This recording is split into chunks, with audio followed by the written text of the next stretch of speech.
What I'm doing here, you can see I have spinach and I have turnips. So when you plant things by seed, especially if the seeds are very small, once they've come in a week or two, so the germination time is the time it takes from the seed to come up from the soil.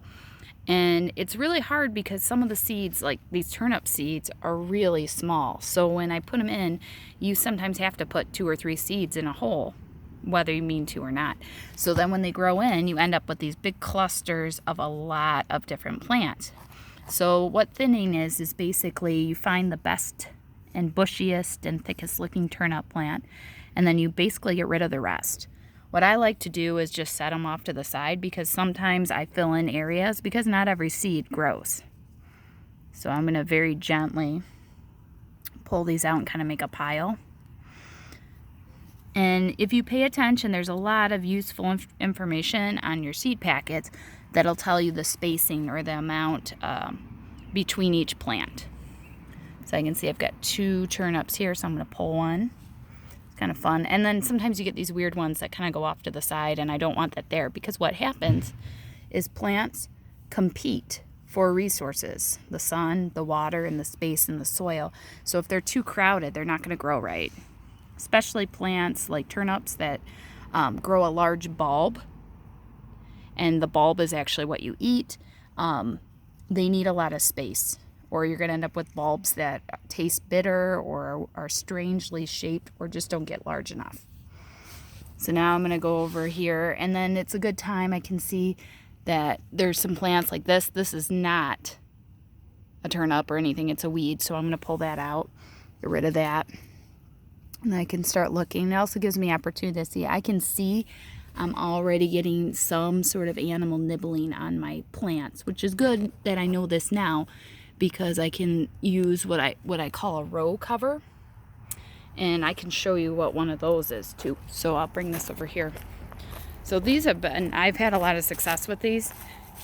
It's like a little thin cloth blanket. They sell them at most hardware stores, and you can leave it over your plants. And I use these little, they're called landscape fabric staples, but they're basically like a little metal clip, and it keeps it from blowing off of it. And this really helps with plants that are like greens, where animals or insects like to nibble on the leaves, because they can't see it.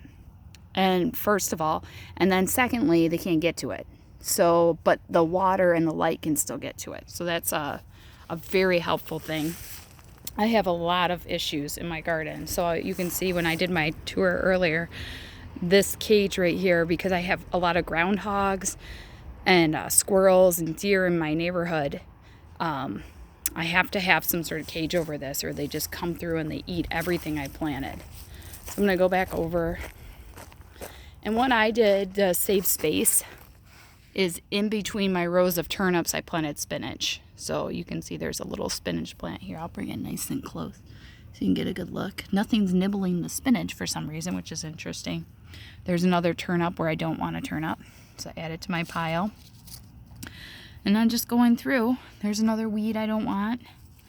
Another weed I don't want. And these are starting to look pretty good as I thin these out. Oh, see, this one looked like one. It tricked me. It was 2. So I'm going to pull that one out. Yeah. So when you're planting seeds, you're going to find this. I have the same thing you can see over here through the cage.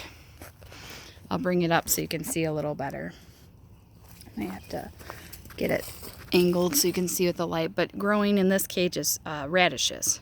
And same thing, I'm going to have to thin those out if I want to get larger radishes, because if they get too cramped, they just don't grow right. So you have to give them space. I'm going to go ahead and pull that out.